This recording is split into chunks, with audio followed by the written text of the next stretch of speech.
Raden Sahid lahir di Tanah Demak.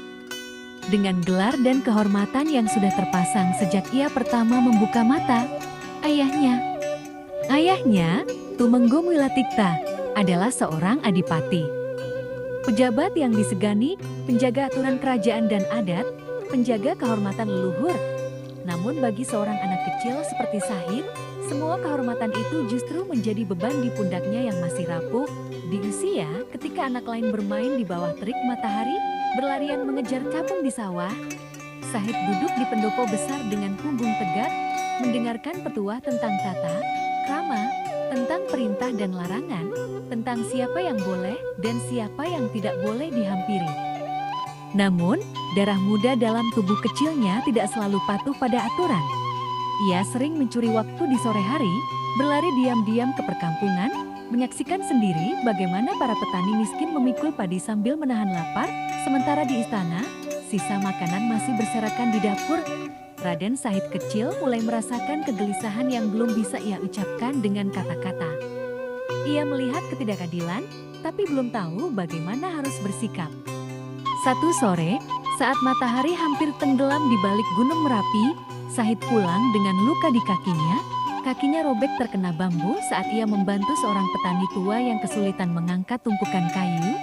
Ibunya, Nyai Ageng Ngersih, menangis pelan saat mengobati lukanya. Air mata ibunya adalah satu-satunya tempat di mana Sahid merasa hatinya lega, karena di luar tangis itu, hidupnya adalah panggung sandiwara kepatuhan. Tetapi ayahnya tidak melihat kejadian itu dengan mata yang sama. Begitu tahu bahwa Sahid membantu rakyat kecil secara diam-diam, Tumenggung Wilatikta memanggilnya ke pendopo. Sore itu, langit masih berwarna jingga saat cambuk rotan menyambar punggung anak itu. Suara cambuk membelah udara, namun tak sekeras suara di dada Sahid yang pecah. Ia tak berteriak, hanya menunduk, menahan perih bukan hanya di kulitnya, tetapi juga di jiwanya. Ia merasa dijauhkan dari sesuatu yang ia rasa benar. Ia ingin berbuat baik, tapi dunia di sekitarnya memukulnya karena hal itu. Hari demi hari, luka di tubuhnya sembuh, namun luka di hatinya tumbuh menjadi pertanyaan yang makin besar. Mengapa ada orang yang lapar, sementara istana kenyang? Mengapa yang berkuasa hidup di atas aturan yang mereka buat sendiri? Mengapa seorang anak kecil harus belajar tentang kehormatan, tapi dilarang belajar tentang kasih? Pada suatu malam, ketika embun mulai jatuh dan suara burung hantu terdengar di kejauhan, Sahid duduk sendiri di bawah pohon trembesi di belakang rumah. Ia memandang langit gelap, dan di dadanya ada sesuatu yang bergetar. Sebuah niat, sebuah tekad yang bahkan ia sendiri belum sepenuhnya mengerti. Ia tahu, hidupnya tak bisa terus begini.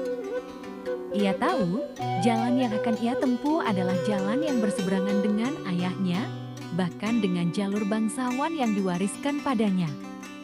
Malam itu, Raden Sahid kecil bersumpah di dalam hati bahwa kelak ia akan memilih jalannya sendiri. Jalan yang mungkin sepi, mungkin sunyi, mungkin berbahaya, tetapi jalan yang ia rasa benar. Dan dari situlah perjalanan panjang itu bermula. Dari seorang anak yang hatinya penuh luka dan pertanyaan, menjadi seorang wali yang kelak menuntun ribuan jiwa dengan kelembutan dan hikmah. Sebelum ia menjadi Sunan Kalijaga yang kita kenal hari ini, ia adalah bocah bernama Sahid yang didera cambuk, dipeluk tangis seorang ibu, dan dididik oleh peri hidup yang tak bisa diajarkan oleh kitab atau guru manapun. Sebelum dikenal sebagai Sunan Kalijaga, pemuda itu adalah Raden Sahid, putra dari Adipati Tuban, berdarah biru, terlahir dalam kemegahan, dibesarkan dalam tembok kadipaten yang penuh adat, kehormatan, dan protokol. Namun, di balik wajahnya yang tenang dan tatapannya yang tajam, tersimpan badai yang tak pernah padam, keresahan yang merayap diam-diam di lubuk hatinya sejak usia muda. Ia menyaksikan ketimpangan dari balik jendela kaca istana. Mendengar jeritan kemiskinan di luar tembok batu kadipaten, dan melihat dengan mata kepala sendiri bagaimana para prajurit memungut pajak dari rakyat kecil tanpa ampun demi mengisi perut para bangsawan. Hari demi hari, keresahan itu tumbuh seperti bara yang tak pernah padam. Ia melihat petani yang hanya bisa makan ubi sekali sehari, sementara dapur istana mewah menyisakan lauk tanpa tandas. Ia melihat tukang kayu yang menggigil karena tak punya kain penutup tubuh, sementara gudang kadipaten dipenuhi gulungan kain yang tak terpakai. Ia menyaksikan rakyat memanggul harap sambil menunduk, lalu pulang dengan tangan kosong. Dan yang paling menyakitkan, semua itu terjadi di bawah kepemimpinan ayahnya sendiri, Adipati Tuban yang dihormati dan dijunjung tinggi. Raden Said ingin berteriak, ingin menegur, ingin membela. Namun ia hanya anak muda dalam sistem yang tak mendengarkan suara nurani. Maka ia memilih jalan yang tak biasa. Ia tak turun ke jalan membawa pedang, tak menantang ayahnya dalam debat terbuka, tak menulis surat protes kepada kerajaan. Ia memilih jalan sunyi, mencuri. Tapi ini bukan pencurian biasa.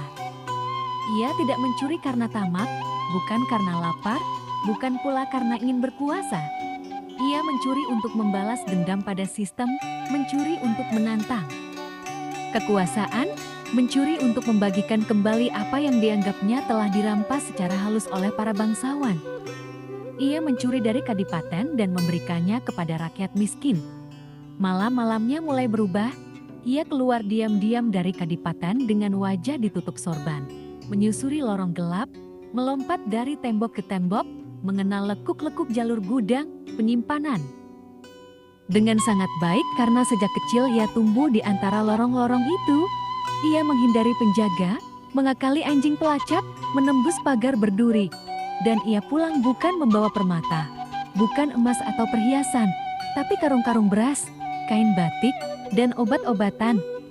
Di pagi hari, warga desa pinggiran kota akan menemukan bungkusan-bungkusan misterius di depan pintu mereka.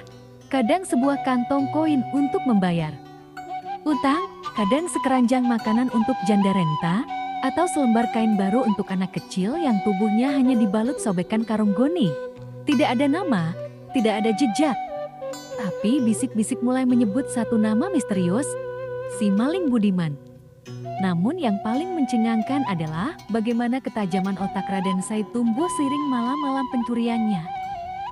Ia mulai tahu kelemahan sistem keamanan kadipaten, mengenal siapa petugas jujur dan siapa yang serakah, bahkan tahu siapa saudagar yang menyuap untuk mendapat izin khusus.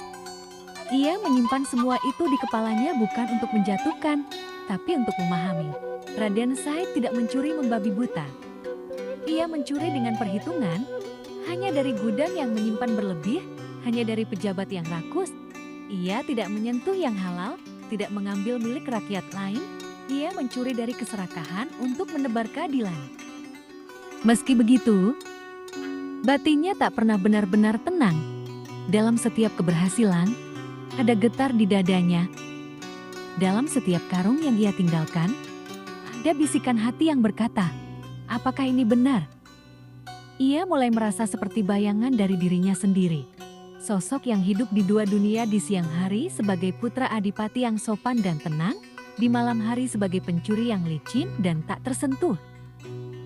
Makin lama, Raden Said makin jauh dari keluarganya. Ia tidak lagi duduk dalam perjamuan bangsawan, tak lagi mengenakan pakaian mewah, dan perlahan mulai menjauh dari kemewahan yang dulu menyelimutinya. Ia mulai merasakan nikmatnya hidup bersama rakyat. Ia duduk bersama petani, tidur di bil bambu, makan nasi aking bersama janda tua, dan tertawa bersama anak-anak yang dulu tak mengenalnya. Di sana, ia menemukan makna yang tak ia temukan di istana.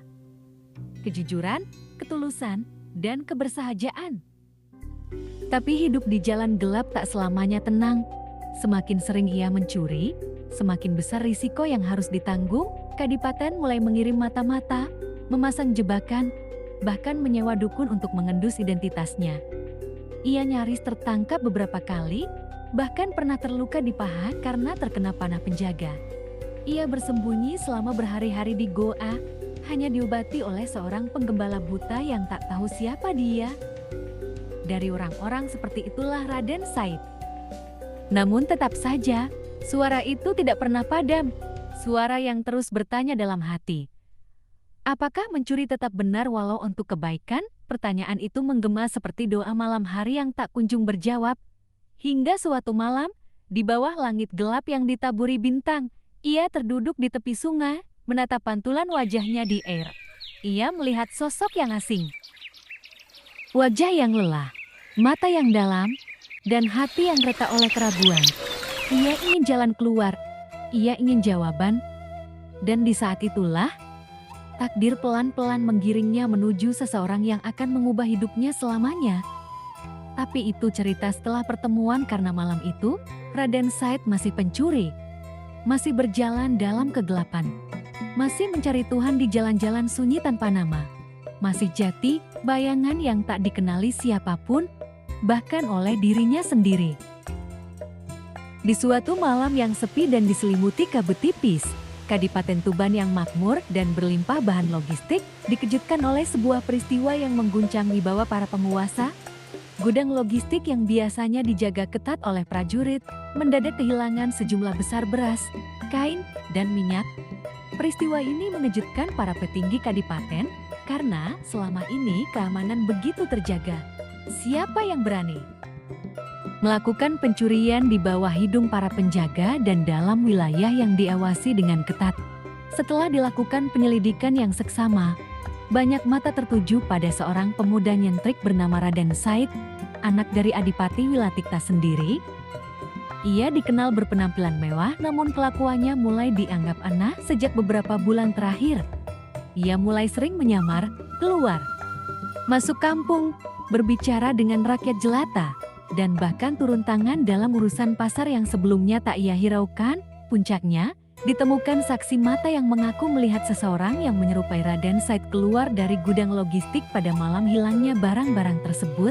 Sontak kabar ini membuat gegar seisi kadipaten. Adipati Wilatikta murka. Ia tidak percaya anak kandungnya sendiri bisa terlibat dalam pencurian. Namun bukti dan kesaksian rakyat terlalu kuat untuk diabaikan.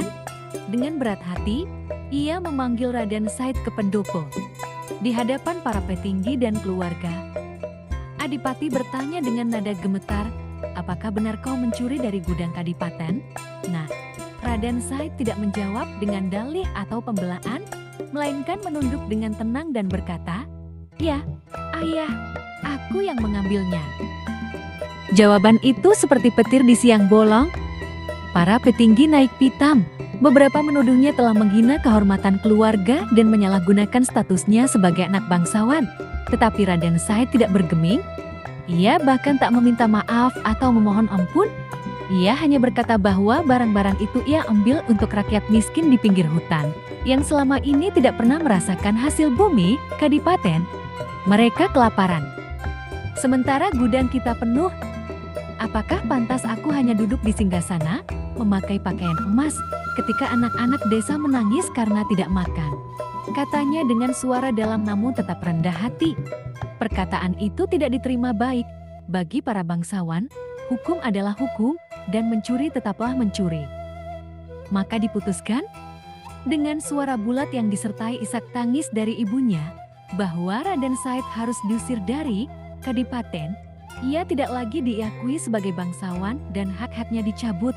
Ia keluar dari gerbang istana tanpa membawa apapun kecuali pakaian yang melekat di tubuhnya dan tekad yang membara di dalam hati. Keluar dari kadipaten bukanlah akhir dari segalanya. Justru disitulah kisah baru Raden Said dimulai. Ia hidup di tengah rakyat miskin, berbagi penderitaan, mencicipi pahitnya lapar, dan mengenal kerasnya dunia tanpa status. Namun ia tak pernah mengeluh. Ia terus membantu, mengajar, dan menolong dengan cara-cara yang luar biasa. Ia mulai dikenal sebagai pemuda misterius yang sering hadir di tempat-tempat paling susah, membagikan makanan tanpa diketahui asal-usulnya, menolong janda tanpa pamrih, dan mengajak pemuda untuk bangkit dari keterpurukan. Di tengah lebatnya hutan di perbatasan wilayah pesisir utara Jawa, terdengar kabar tentang seorang perampok misterius yang sangat lihai dan sulit ditangkap. Ia tak pernah menyakiti korbannya, tapi hartanya selalu raib secara ajaib. Para saudagar kaya mulai gelisah, sebab semua korban sang perampok adalah pedagang besar yang selama ini dikenal kikir dan sering memeras rakyat kecil. Tak ada yang tahu siapa pelakunya, sampai satu nama mulai tersiar. Di kalangan orang-orang pasar dan para penjual, Raden Said, anak bangsawan dari Tuban, yang konon telah diusir dari Kadipaten karena mencuri logistik dan kini hidup sebagai buronan. Setelah terusir, Raden Said memang hidup dalam pelarian, namun bukan untuk menyelamatkan dirinya melainkan untuk mengatur langkah besar yang telah ia rancang. Ia melihat sendiri bagaimana rakyat kecil hidup susah sementara saudagar dan orang kaya hidup mewah. Membangun rumah tinggi, memakai pakaian mahal, namun tak peduli pada mereka yang lapar. Maka, Raden Said memilih jalan yang gelap, merampok para saudagar kaya yang tamak, dan membagi hasilnya pada rakyat miskin. Ia menjadi seperti bayangan di malam hari, hadir tanpa suara dan hilang tanpa jejak. Dalam sekejap, harta para saudagar itu berpindah tangan ke gubuk-gubuk bambu dan dapur rakyat jelata mulai berasap kembali. Namun suatu malam, dalam rencana perampokan yang tidak biasa, Raden Said mengincar seorang ulama pengembara yang sedang melintasi hutan membawa tongkat emas berselimut kain merah tua. Ulama itu terlihat biasa, tak membawa emas atau permata. Namun tongkatnya begitu mencolok dan memancarkan aura aneh yang membuat Raden Said penasaran. Ia mengira itu adalah tongkat sakti milik saudagar kaya yang menyamar. Maka tanpa pikir panjang, ia menyelinap dan mencurinya ketika sang ulama sedang tertidur di bawah pohon randu. Setelah berhasil membawa tongkat itu ke tempat persembunyiannya, Raden Said merasakan sesuatu yang aneh. Tongkat itu terasa berat bukan secara fisik, melainkan secara batin. Setiap ia memegangnya, pikirannya menjadi kacau, dan malam itu ia tak bisa tidur. Dalam mimpi, ia melihat seorang lelaki berjubah putih menatapnya lekat-lekat, berkata dengan suara dalam, "Mengapa kau mengambil sesuatu yang bukan milikmu? Padahal hatimu tahu kebenaran." Raden Said terbangun dengan tubuh menggigil, dan tiba-tiba tongkat itu bersinar tipis dalam gelap. Esok harinya, saat ia ingin mengembalikan tongkat itu, ternyata sang ulama sudah berdiri di depan guanya. Wajahnya tenang dan senyumnya lembut. "Kau datang dari garis bangsawan, punya akal tajam, dan keberanian seperti api, tapi kau belum tahu kemana api itu harus diarahkan," kata sang ulama yang tak lain adalah Sunan Bonang, seorang wali yang sudah lama memperhatikan pergerakan Raden Said. Raden Said malu, ia bersimpuh dan memohon maaf, tapi Sunan Bonang tidak marah. Ia hanya berkata, "Aku tidak datang untuk menuntut tongkatku, aku datang karena kau sudah mencuri sesuatu yang lebih besar, perhatian Allah." Raden Said terdiam, itulah awal perjumpaan yang mengubah arah hidupnya. Ia meminta izin untuk berguru pada Sunan Bonang. Namun Sunan Bonang tidak langsung menerimanya. Ilmu ini bukan untuk orang yang ingin terlihat hebat. Ilmu ini hanya akan tinggal pada mereka yang menghapus diri dan mengganti kehendaknya dengan kehendak Tuhan. Sunan Bonang menguji Raden Said dengan tirakat panjang, berpuasa berhari-hari, bertapa di tengah sungai, hingga memikul beban dalam diam. Ia diajari menyatu dengan alam, menghayati makna huruf-huruf Al-Quran dalam diam dan disikir, hingga jiwanya lebur dalam ketundukan total. Tahun demi tahun berlalu, dari seorang perampok kaya, Raden Said berubah menjadi manusia yang bercahaya. Ia tak lagi mengambil, tapi memberi. Ia tak lagi menyelinap dalam kegelapan, tapi menjadi penerang di tengah masyarakat. Dan ketika tiba saatnya, Sunan Bonang sendiri yang menabalkan nama baru baginya, Sunan Kalijaga, sang wali penyebar Islam lewat budaya, kesenian, dan keteladanan. Dan tongkat yang dulu ia curi, kini bukan lagi sekadar kayu, tapi simbol bahwa setiap manusia sekelam apapun masa lalunya selalu punya jalan untuk berubah, jika ia mau merendahkan hati dan belajar dengan sepenuh jiwa. Setelah bertahun-tahun menempuh jalan laku batin yang penuh tirakat, ujian, dan pembelajaran spiritual di bawah bimbingan Sunan Bonang, Raden Said yang kini dikenal sebagai Sunan Kalijaga akhirnya diangkat sebagai salah satu dari Wali Songo, 9 wali besar yang menyebarkan Islam di tanah Jawa. Namun pengangkatannya bukan melalui upacara megah atau pengumuman besar-besaran, melainkan dalam sunyi, dalam keheningan malam yang dipenuhi disikir. Di hadapan para wali lainnya, Sunan Kalijaga dipandang telah lulus sebagai murid sejati. bukan karena kepintarannya, tapi karena jiwanya yang telah tunduk pada kehendak ilahi. Sunan Kalijaga tidak seperti kebanyakan pendakwah pada masanya. Ia memahami betul watak dan budaya orang Jawa yang sangat menjunjung adat dan kesenian. Maka ia memilih jalan yang lembut, pelan tapi meresap. Ia tidak langsung mengganti kepercayaan rakyat, tapi menyusupkan nilai-nilai Islam melalui wayang kulit, tembang, gamelan, ukiran, dan adat selamatan. Ia menciptakan tokoh-tokoh pewayangan yang syarat dengan pesan tauhid, keadilan, dan keteladanan. Melalui pertunjukan malam yang disukai rakyat, Sunan Kalijaga menyampaikan ajaran tentang syalat, puasa, dan pentingnya kejujuran, tanpa membuat orang merasa sedang digurui. Ia pun menyebarkan konsep sangkan paraning dumadi, pemahaman tentang asal-usul manusia dan kemana ia akan kembali. Dakwahnya menyentuh hati karena tidak memaksa. Ia tidak pernah mengejek kepercayaan lama, tapi mengajak rakyat menyelami makna sejati dari ketuhanan. Salah satu tempat dakwahnya yang terkenal adalah di tepian sungai yang kini disebut Kalijaga, tempat ia sering merenung dan berdialog dengan rakyat. Ia berdakwah kepada siapapun, petani, nelayan, pedagang, hingga bangsawan. Ia mengenakan pakaian rakyat biasa agar tidak menciptakan jarak. Bahkan terkadang ia sengaja menyamar sebagai pengemis atau pelawak untuk mendekati orang-orang keras kepala. Ia tidak marah saat ditolak, karena baginya hidayah adalah urusan Tuhan. Suatu ketika, seorang kepala desa menantangnya, "Kalau agamamu benar, bisakah padi tumbuh dalam sehari?"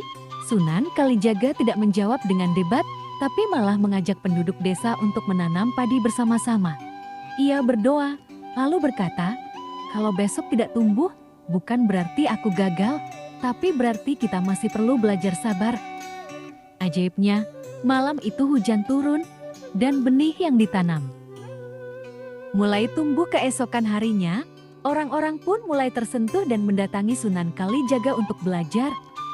Dalam perjalanan dakwahnya, Sunan Kalijaga menjembatani antara ajaran Islam dan budaya Jawa. Ia dikenal sebagai wali yang mencintai seni, mencintai rakyat, dan tidak membeda-bedakan orang berdasarkan status. Ia bahkan sering mengingatkan para bangsawan, tak perlu bangga dengan gelar jika tidak berguna bagi rakyat, karena itulah dakwahnya diterima di berbagai kalangan, tidak hanya di Jawa Tengah, tapi hingga ke Jawa Barat dan Timur. Ketika usianya mulai senja, Sunan Kalijaga tidak membangun pesantren megah, tapi meninggalkan jejak dalam bentuk ajaran-ajaran hidup yang tertanam dalam budaya, tahlilan, kenduri, syair, dan lakon-lakon pewayangan yang masih hidup hingga kini. Ia menyatu dalam tradisi, menjadi jembatan antara masa lalu dan masa depan. Dan sampai hari ini, nama Sunan Kalijaga tetap dikenang bukan hanya sebagai wali, tapi sebagai sosok yang mampu menyatukan langit dan bumi, agama dan budaya. Kerasnya dakwah dan lembutnya hati, ia membuktikan bahwa untuk menyentuh jiwa manusia, tidak selalu perlu suara yang keras, kadang cukup dengan kelembutan, kesabaran, dan seni yang menyentuh kalbu. Dakwah tidak harus keras, tapi harus cerdas dan menyentuh hati. Sunan Kalijaga berdakwah dengan cara halus, melalui seni dan budaya, sehingga pesannya bisa diterima tanpa paksaan. Ini membuktikan bahwa menyampaikan kebaikan harus menyesuaikan dengan siapa yang kita hadapi. Dan itulah kisah luar biasa perjalanan hidup Sunan Kalijaga dari seorang bangsawan yang jatuh menjadi perampok demi keadilan, hingga akhirnya menjadi wali yang agung dan bijaksana yang menyebarkan Islam dengan kelembutan budaya dan kekuatan hati. Kisah ini mengajarkan kita bahwa perubahan sejati datang dari dalam, dan cahaya hidayah bisa datang dari arah yang tak disangka-sangka.